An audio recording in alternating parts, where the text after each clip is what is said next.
durante esses 22 anos, eu acredito, tanto o pastor Gilson como você também, teve diversos desafios, né? Muitos. Eu já ouvi bastante, né? Eu tive a oportunidade de ouvir o pastor Gilson com vários relatos, mas eu sei que hoje ainda continua desafios. Qual seria o maior desafio que vocês encontram lá hoje? Tanto na missão, tanto a igreja, como também a escola. Qual seria o maior desafio que vocês hoje enfrentam lá? Tem que pensar, são muitos, né? Na verdade, a cultura. O pastor acabou de falar, tem muito.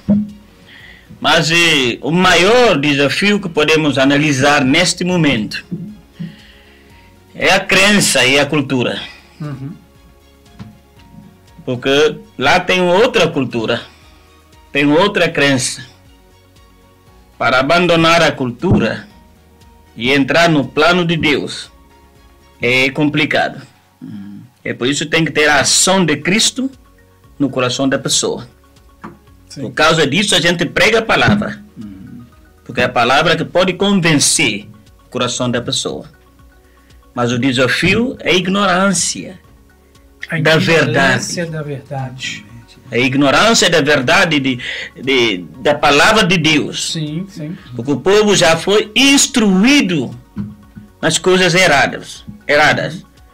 Para deixar essas práticas erradas é uma guerra, uma grande complicação. Então, nesse caso, às vezes eles ouçam a verdade, mas para decidir dentro da verdade eles têm dificuldade. E o medo também faz parte. Até o medo. Medo de demônio, medo de outra coisa vier a acontecer. Mas alguém pode entender que não é verdade. Mas como é que eu vou fazer para aceitar essa verdade? Isso aí na área espiritual, na área da igreja. Temos esse desafio. Na área da escola, maiorias querem que os filhos deles estudem na escola, mas não querem que o filho aceite Jesus Cristo. Entendi. Até os filhos dos muçulmanos estão estudando ali. Muitos. E maiorias converteram também. Quando se converte, é um problema familiar. Sim. Por causa da crença. Os muçulmanos. Exatamente. Que são a maioria lá. Ou não? Não são a maioria, mas são quase a maioria. Exatamente. Nesse momento, os muçulmanos são maiorias. Sim. São maiorias. Porque, na verdade, pastor, quando nós falamos de cultura da Guiné-Bissau, da África, mas vamos falar de Guiné-Bissau, que é onde estamos. Sim. Geralmente a pessoa fala assim, a cultura da Guiné-Bissau, olha, é camisa assim, não é diferente. Não é roupa, não. É o jeito alegre de dentro da pessoa. O problema é que a cultura da Guiné-Bissau, já vivo lá há muitos anos, ela é toda entrelaçada com feitiço. Com feitiço. Então, não se trata só da cultura. A cultura desse país aqui é uma cultura difícil também. Sim. Mas não está ligada à feitiçaria, a nossa cultura aqui. A cultura aqui tem essas ideologias terríveis, que já faz parte dessa cultura. Porém, a cultura da Guiné-Bissau, você pode, ele é guineense, nascido ali, você vê a mão, o dedo, sabe, o touch aí da feitiçaria em toda a cultura. E eles têm um medo, então. Exatamente. Aí nós temos que pregar o evangelho. Eu sei que quando nós vamos pregar o evangelho num outro país, nós não vamos mudar uma cultura. Sim. Cultura é muito difícil de mudar, às vezes não há necessidade de mudar uma cultura. Cultura é lindo. Agora, o que nessa cultura aí que confronta o nosso Cristo? Exato. Aí agora, eu acredito que o maior desafio para nós, igreja lá, é instruir. Porque nós temos que pregar o evangelho como ele é, respeitar a cultura em partes, entendeu? E lidar com isso, tanto na igreja como na escola. Eu acredito que depois nós podemos pensar um pouco melhor nessa pergunta do senhor, sobre qual que é a melhor, qual que é o maior desafio. O maior desafio, né? O maior desafio. Uma resposta assim rápida, eu acredito que o nosso maior desafio lá está aí. Tá. Tem outros tantos, mas esse aí é de dar pena, continua, sabe? Ainda, por exemplo, né, igual eu disse mesmo, começa mais ou menos assim. Hoje, graças a Deus, já há muitos crentes lá. Mas no começo, quando não tinha, Era difícil. o pensamento era assim. Não que não tinha crentes conosco, né? Que já tem igrejas lá bem mais antigas que a gente. Mas o pensamento era mais ou menos esse. Se falar de Jesus a pessoa, ele já entendia que existe um Deus, criador de céu e terra. Só que a cultura e a feitiçaria colocou na cabeça deles, De que é a mesma coisa. ou que esse Deus, pastor, esse Deus criador do céu e da terra, ele mora muito longe. Muito longe. Está distante É dele. difícil ajudar. Se você viaja pela Guiné-Bissau, já conhece aquele país de um lado no outro, você vê nos carros, nas motos, nas canoas, que nós andamos muito lá de canoa também, escrito assim, Deus tem. Tudo. Quer Deus dizer, tem. significa... Deus existe. Exatamente, Deus existe. Todo mundo sabe isso. Só esse Deus aí, na verdade, é o Deus mesmo. Muito Deus, distante da criador do gente. céu e da terra. Só que quando você vai conversar com eles sobre esse Deus que existe, eles falam sim, mas ele mora muito longe. Quem tem contato com a gente é o Deus da terra. Aí você vai saber que o Deus da terra é o diabo. São os É os demônios. demônios. É os demônios. Exatamente. Aí para você colocar na cabecinha dele que o Deus que tem, o Deus que existe, não está tão longe, Uhum. aí agora é você desconstruir algo de séculos. Aqui vem a afronta, outra coisa, parecendo... Sim, Aí sim. depois que eles começam a aceitar essa ideia e o próprio Espírito Santo de Deus começa a trabalhar no coração deles ajudar, também, e a família se vem a levanta questão, contra. Vem a questão seguinte, e se eu aceitar esse Deus aí? Como é que eu vou fazer? Como é que eu vou fazer com o Deus da família? O Deus da família é demônio. E se eu aceitar esse Deus aí, quem é que vai cuidar de mim? Muita gente desistiram Por isso. por causa não tem alguém para cuidar. Hoje, pastor, como nós já temos o pastor Patrício lá, que já fez teologia, ele já tem base para responder isso aí. No passado, não. No passado, a gente chegava lá e a pessoa aceita. Ele mesmo foi uma luta para sobreviver ao É evangelho. difícil. A pessoa aceitava Cristo, mas ele entendia o seguinte, esse missionário está indo embora daqui a pouco. E Quem como é vai, que fica quem você? vai cuidar? Quem é que vai me defender dos demônios da terra? É, Entende? Sim. São 29 etnias. Cada etnia tem um demônio e prega 24 horas que o demônio deles é o mais poderoso. É mais fácil. Aí mais ou menos assim, se eu aceitar o evangelho desse branco aí, assim que eles o chamam, quem é que vai... Ele volta lá para a América, para o Brasil? Quem é que vai me proteger agora dos demônios que eles já conhecem muito bem?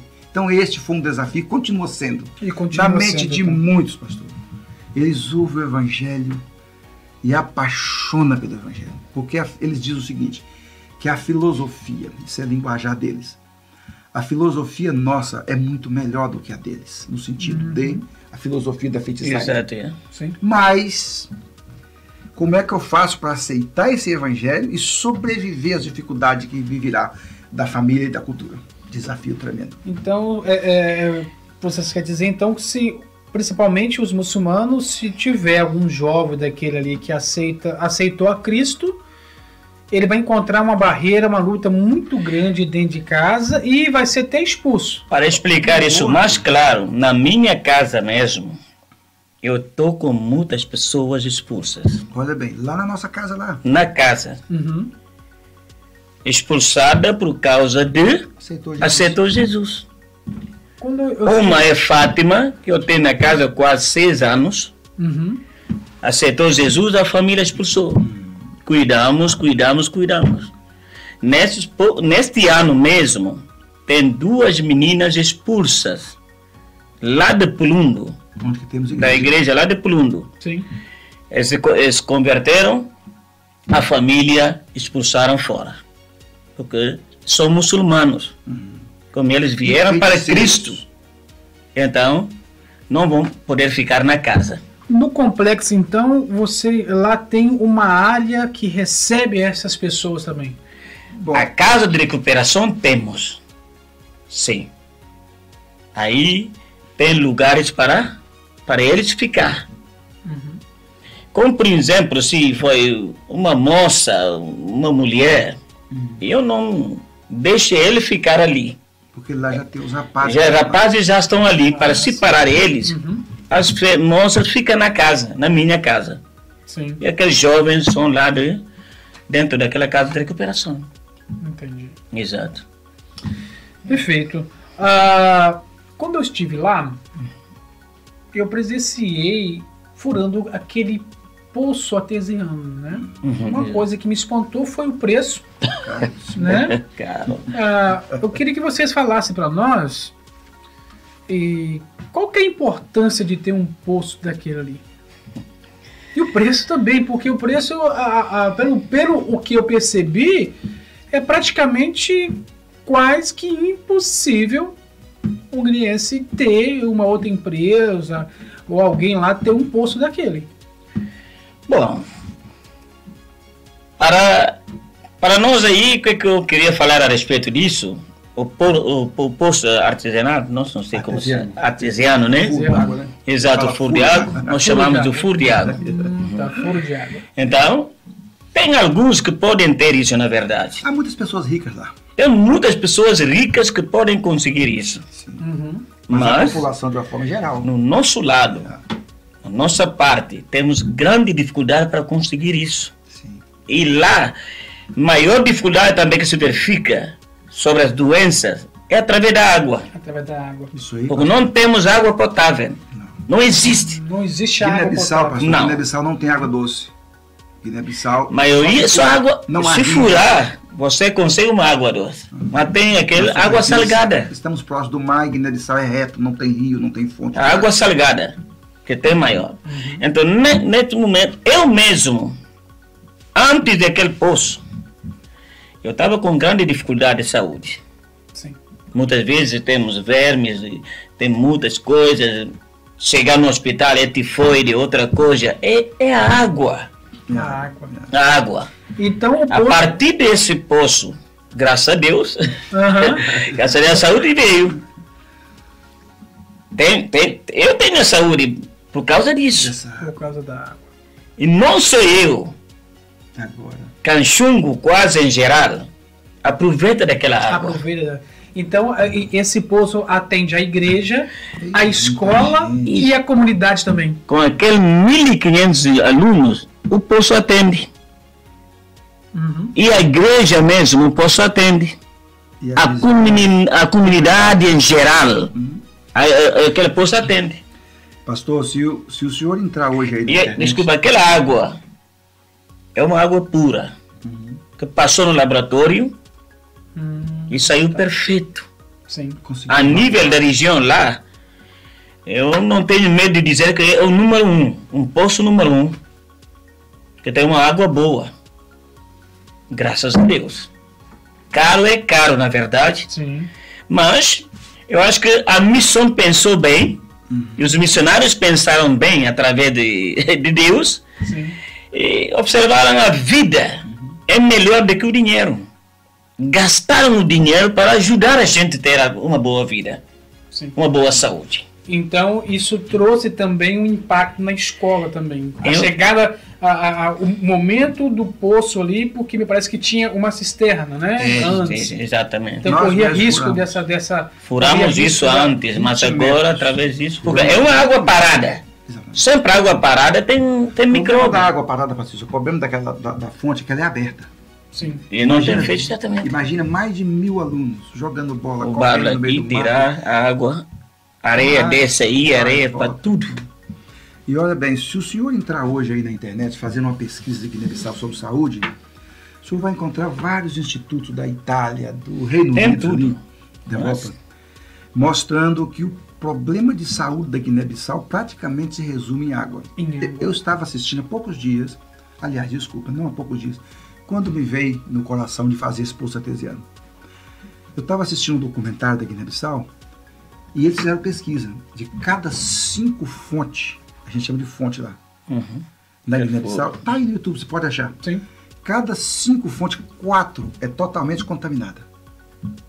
Isso aí foi os italianos que fizeram essa pesquisa. Essa contaminação vem do quê? Porque às vezes a gente faz fossas, né, latrinas, Claramente fossa perto. perto do Não tem poço. a rede de Aí esgoto vai também. contaminar. Contamina, nem a gente nem sabe mesmo. Sim. Exato. E aí nós observamos uma outra questão também, é o seguinte, pastor. Tem coisa na Guiné-Bissau que a gente não vê por aqui. Eu estava lá trabalhando de registro de crianças, junto com o diretor da escola, com os professores, e eu ali conferindo fichas de matrículas, eu observei o seguinte: eles têm um documento lá na Guiné-Bissau, da escola, das escolas, que você presta conta no final do ano. Quantos alunos que passou, quantos alunos que desistiram da escola, quantos alunos que foram reprovados. Sim. E, lamentavelmente, A estatística. E está escrito assim: quantos alunos morreram? Porque morre muito. A idade média da Guiné-Bissau hoje é 44 anos. 44? Pode, o senhor vai ver aí, pode entrar lá no site do governo. Mas como assim? Você encontra tantas pessoas lá da cabecinha branca com 60 anos, com 80? Sim. Mas a mortandade infantil é tão grande Acabou de diminuir. que quando eles fazem esse Sondagem geral. desce para 44 anos. Aí eu vi lá na escola, lá, na nossa ficha lá, quantos alunos morreram esse ano. Dá uma pena, porque aí morreu um, morreu dois, morreu tantos. Entende? Como nós percebemos por pesquisas feitas lá que a água é um dos fatores principais de doença na Guiné-Bissau, eu falei, vamos resolver isso. Yeah. Pelo menos aqui. Aí nós furamos o poço. O senhor falou o preço do um poço artesiano da Guiné-Bissau. Hoje eu não sei. Nós furamos o nosso em 2016, parece. 2017. 15, não, 2016 parece. Por aí. $15.000. É mais caro que no Brasil, certamente. Porque você não consegue encontrar. É difícil alguém ter esse maquinário que faz isso lá. É um deputado que nós encontramos, que ele conseguiu trazer da Europa essas máquinas usadas, mas funcionou bem. Furou o nosso poço, não muito fundo. Eu queria um poço pelo menos uns 200 metros de fundura para sair daquela superfície doente ali. Mas lá tá Mas bem, ele me disse, tá falou, bem. pastor, se o senhor quiser 100 metros eu vou. Só que eu te garanto que a água é ruim. Eu falei, sério? É uma camada, depois daquele nível, você entra na água, Ele falou não, assim, não tá bem, não. Ele falou assim, faz o teste nessa água, eu vou te dar mais ou menos 40, 45 metros só. Eu falei, meu Deus. Um poço até raso, para tanto dinheiro. Ele falou assim, faz o teste na água. Agora, se o senhor falar assim, eu quero 100, nós vamos 100. Agora, o senhor vai perder a água. A água lá de baixo também não presta. Tem uma camada. Ele falou assim, cada região que da Guiné-Bissau, esse lençol de água boa, ele varia. Às vezes desce, às vezes sobe, assim. assim. Aqui nessa região aqui, ele falou, eu já fiz um poço aqui antes. E nós já medimos aqui. Está de 40 a 50 metros. Você encontra água preciosa. E realmente furou, saiu uma água incrível. Nós temos lá hoje uma bomba que puxa 5.000 litros de água por hora. Por hora. Temos lá uma caixa d'água imensas para atender todo aquele complexo nosso ali de escola, de casas, igreja. E a água realmente é boa. Boa. A água mudou a vida da gente. Foi uma benção. Uma benção, Você bebe a água é gostosa, a água não tem gosto de ferrugem, não tem gosto de nada. E você chega lá hoje, na estatística, 0 morte de criança. Isso é maravilhoso. Entendeu? E aí você vai ver, ele mesmo mudou a saúde dele, os filhos dele, meu Deus, quanta dificuldade com as nossas crianças. É difícil. Ele tem 2 crianças em casa. Muito difícil, na verdade. Então a água realmente, em Bissau, se fosse $100.000 valia. Então nós observamos que, além da escola, ela trazer uma importância para a comunidade também e para a própria pessoa, o poço também, ele tem uma grande importância também, né? Muito. E tudo isso foi custeado através da igreja, exatamente. Assembleia de Deus Colheita.